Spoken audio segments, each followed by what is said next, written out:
Hey folks, back. It's been a almost a couple of weeks, and took a little breather, just getting on with work and stuff. But anyway, I did get my parts in. I got the bridge. I have thumb wheels and the actual bridge here in this little container. I got the thumb wheels right here. Also, these are the bushings for the tuners, which are right here.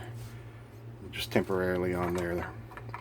Just kind of giving them a place to sit so I don't lose them, but I'm probably just going to throw them in here along with this other stuff.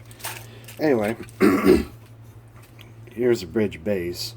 And one thing I noticed as soon as I lay this down, and I had the bridge on here temporarily, lay that down. I did screw these into the wood, so the little posts are a little bit off, but once it's on there, it's not going anywhere. Anyway, I'll deal with that later. One thing I noticed is when I lay the bridge on here, it's about roughly where it's going to be, and I took my long straight edge and went from the nut all the way down. The action was extremely high from the 7th fret up. On the 7th fret it was about 1/8 of an inch, and down to the 22nd it was about 1/4 of an inch, maybe a little bit higher. So, being the paranoid guy I am, instead of taking these out and drilling 2 holes here, a couple of reasons. One is I don't have a drill press here. I have one at my dad's house, but this is kind of something I want to do here. And the reason for the bridge is I want to be able to accurately get the perfect spot for the scale length, which is about 24 3/4 for the scale length here. And this will move around will give me a little more, give me a little forgiving measurement to where that bridge is going to sit.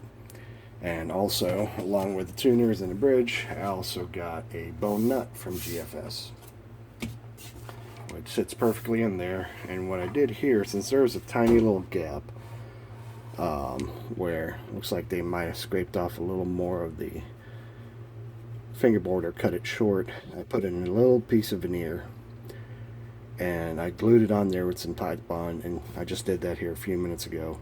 And I have the nut sitting right behind it, which sits nice and tight, and that's up there putting pressure up against it. So sometime tomorrow I'm going to take that nut off and scrape the veneer to flatten it out and follow the radius of the fingerboard and the edge of the fingerboard as well.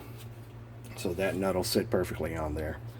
And to the bridge, what I'm doing is I have some 60 grit sandpaper here that I'm sitting on top of the body.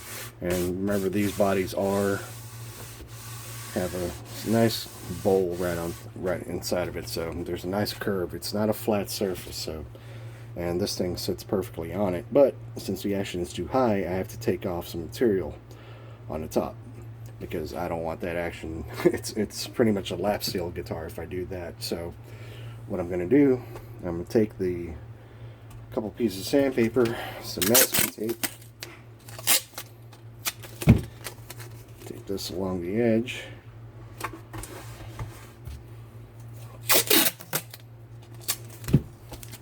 saw another gentleman do this online, so this is where I got the process from. I saw him on YouTube. I can't remember his name, sorry about that, but I'll find it somehow and leave a link. He's a great guy. He had a great Les Paul he was shaping a bridge to. But what I'm going to do is move this back and forth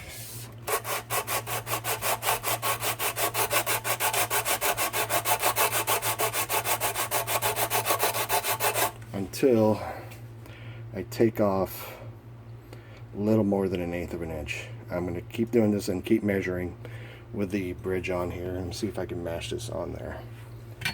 They're not perfectly straight, so it just doesn't drop in perfectly, but once it's in there, it's in there. It's not going to go anywhere, which is a good thing. So, I mean, even if I took the thumb wheels off, that action on there is really high.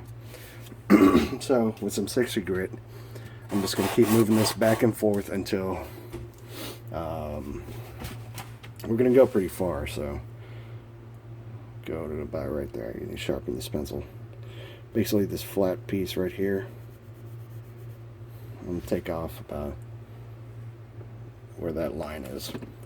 So that's really going to shorten this area down. So here we go. This is going to take a while, so I'm going to turn the phone off, or turn the camera off, which is the phone, and get to this. Might not do it all today. I'll do some of it tomorrow. So alright, I'll be back later. One quick tip too, when you're sanding something, going to be sanding something for a while, you want to clean off your sandpaper.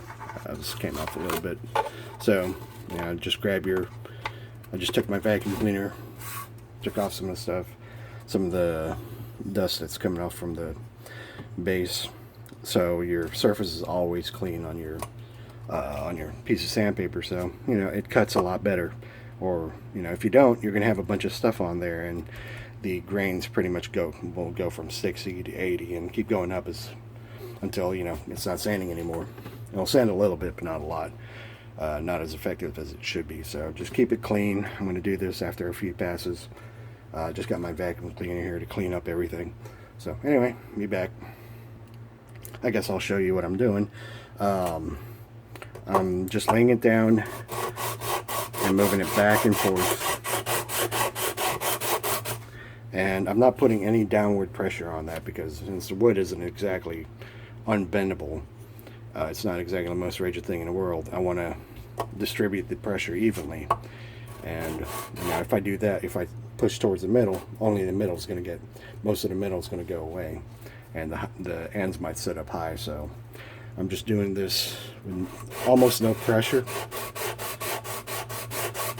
and letting the